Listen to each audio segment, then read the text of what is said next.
उत्तराखंड के खूबसूरत पहाड़ी रास्तों का ये सफ़र इस बार एक ऐसी जगह ले आया जहां एक ओर है भारत तो दूसरी ओर है नेपाल और बीच में बहती हुई ये खूबसूरत नदी।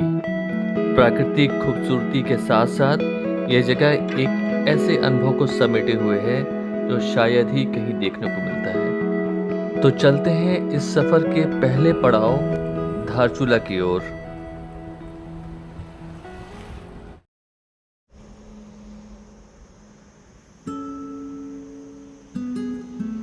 शाम के करीब 4 बजे गाजियाबाद से हमने सफ़र की शुरुआत की।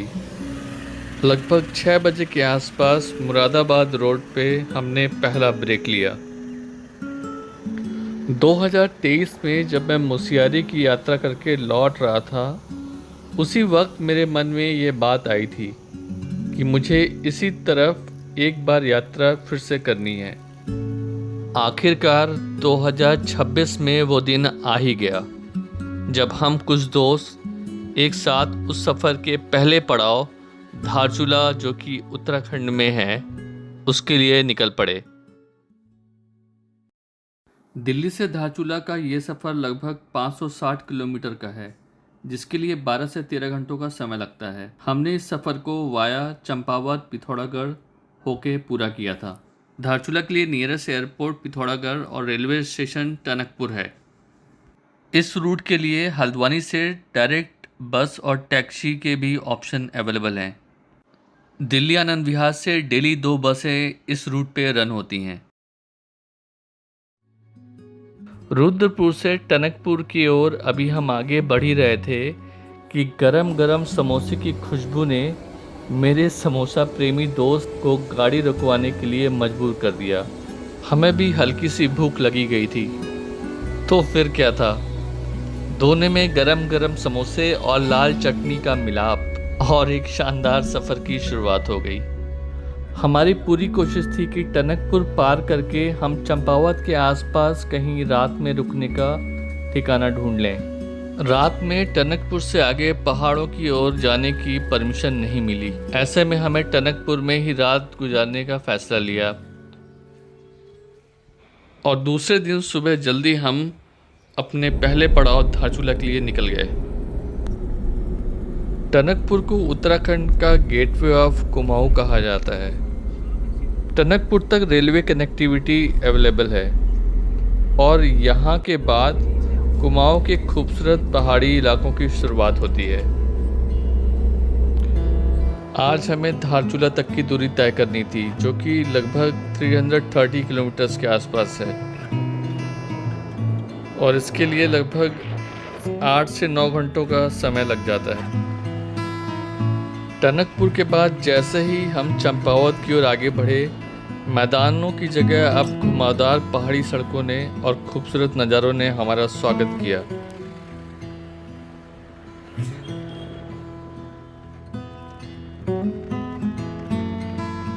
लोहा घाट होते हुए हम पिथौरागढ़ की ओर आगे बढ़ रहे थे। ये जगह अपनी खूबसूरत वादियों के साथ साथ एबर्ट माउंट और मायावती आश्रम के लिए काफ़ी ज़्यादा फेमस है और खूबसूरती के मामले में ये जगह बाकी मशहूर जगहों से कुछ कम नहीं।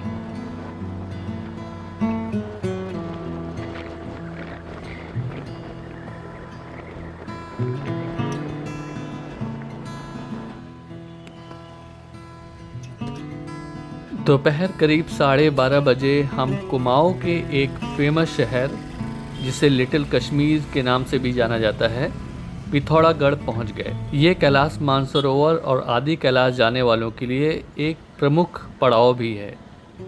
अब तक जोरों की भूख लग चुकी थी, इसलिए रास्ते में ही हमने एक ढाबे का चुनाव कर लिया था और हम पहुंच गए लुट्ठी भोजनालय। यहाँ पे वेज और नॉन वेज दोनों ही तरह के फूड ऑप्शन अवेलेबल थे। खाना वाकई में बहुत ही शानदार था। खाना ख़त्म करके हम आगे की ओर निकल गए।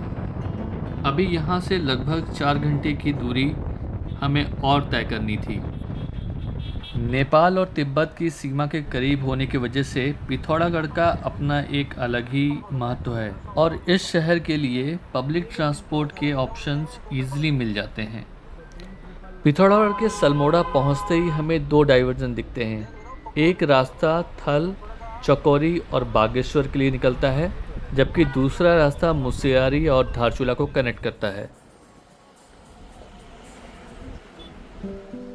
जैसे हम NH9 पे धारचूला की ओर बढ़ते जा रहे थे, पहाड़ों की खूबसूरती और उनके नज़ारों में लगातार बदलाव महसूस हो रहा था।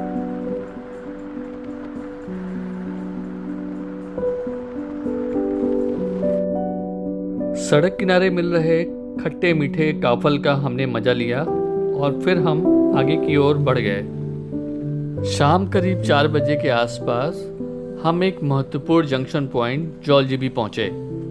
जौलजीबी से एक रास्ता मटकोट होते हुए मुसियारी की तरफ जाता है, दूसरा धारचूला की ओर। साथ ही यहाँ से नेपाल के गांव और काली नदी का खूबसूरत नज़ारा दिखाई देता है।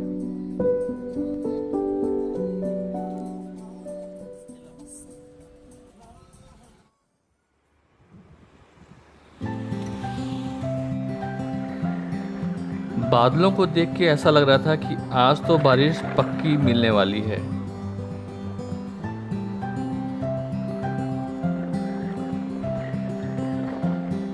इस खूबसूरत रास्ते ने इस सफ़र का मज़ा दुगना कर दिया था। सड़क एकदम शानदार थी। ऊंचे ऊंचे पहाड़ के बीच काली नदी का साथ और दूर नेपाल के गांव जो कि हरी भरी वादियों के बीच डूबे हुए साफ दिखाई दे रहे थे।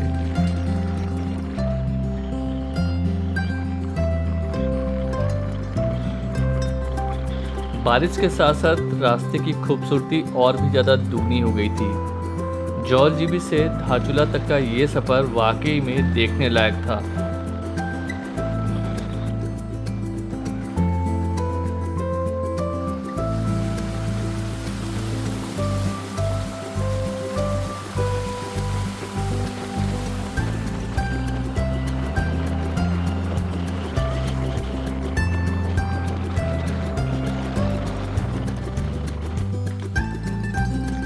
अब धारचूला की दूरी तो ज़्यादा नहीं रह गई थी, लेकिन बारिश के साथ साथ शाम अब ढलने लगी थी। ऐसा लग रहा था कि नेपाल घूमने का प्लान अब अधर में लटक रहा है।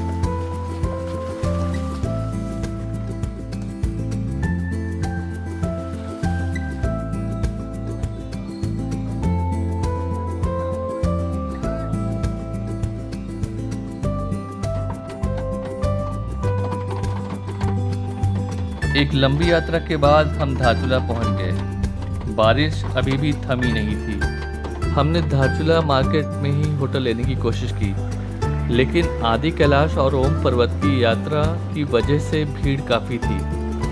आखिरकार हमने धारचूला के मुख्य बाजार से बाहर तवाघाट रोड पे एक होटल ले लिया। अब अंधेरा हो चुका था। पहाड़ों के बीच में बसा धारचूला, जहां एक ओर भारत, दूसरी ओर नेपाल और बीच में काली नदी का शोर। दूर दूर तक फैली ये टिमटिमाती रोशनियां और ठंडी हवा के झोंके। ये पल एक यादगार पल बन गया। आज का दिन इस खूबसूरत पड़ाव धारचूला के साथ यहीं ख़त्म हुआ। अब हमें कल का इंतज़ार था।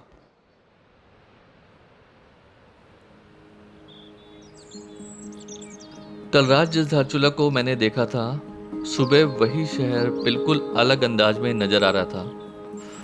पहाड़ों के बीच आती धूप, काली नदी का बहाव, ऊपर बादलों की चादर और दोनों ओर बसे भारत और नेपाल के रंग बिरंगे घर। सुबह का नज़ारा सच में ताजगी से भर देने वाला था।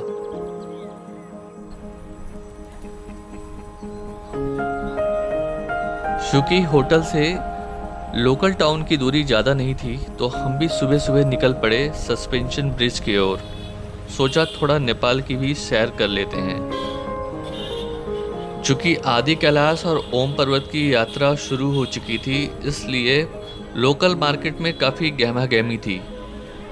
यहाँ लोकल मार्केट में कई ट्रैवल एजेंट हैं जो ओम पर्वत और आदि कैलाश की यात्रा की परमिट में मदद करते हैं।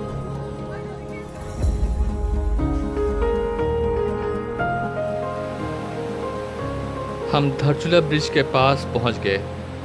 धारचूला से होकर बहने वाली काली नदी भारत और नेपाल के बीच प्राकृतिक सीमा बनाती है। भारत की ओर पड़ने वाले कस्बे का नाम धारचूला कहा जाता है, जबकि नेपाल की तरफ पड़ने वाले कस्बे का नाम दारचूला कहा जाता है। अपनी आईडी प्रूफ और एंट्री की डिटेल देने के बाद हम नेपाल की ओर बढ़ गए। इस पुल से आने जाने के लिए शाम 6 बजे तक की ही अनुमति होती है। काली नदी के बहाव में काफ़ी शोर और काफ़ी तेज़ी थी।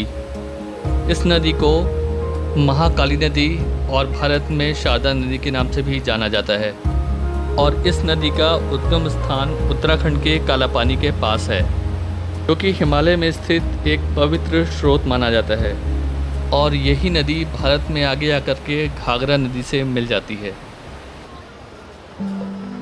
नेपाल की सीमा में अपना आईडी प्रूफ और डिटेल देने के बाद हम नेपाल की ओर मार्केट में आ गए।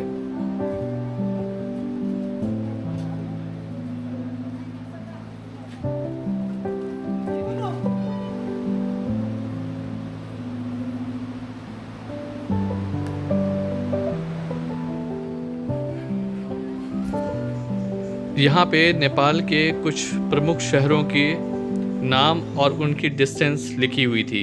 यहाँ से काठमांडू की दूरी 970 किलोमीटर के आसपास है, जिसके लिए 24 घंटे का समय लगता है। ये ट्रैकिंग मैप एपी हिमाल और साइपल हिमाल ट्रैकिंग रूट की जानकारी देता है, जिसकी शुरुआत यहीं धारचूला से होती है। यहाँ की मार्केट में कपड़ों की, इलेक्ट्रॉनिक्स आइटम्स की कई सारी दुकानें दिखाई देती हैं। साथ ही में यहाँ के रेस्टोरेंट में ऑथेंटिक नेपाली खाना भी मिलता है और इस जगह पे कई सारे छोटे छोटे होटल्स और होम स्टे की भी सुविधा उपलब्ध है। मार्केट घूम लेने के बाद हम निकल पड़े अपने भारत की सीमा की ओर।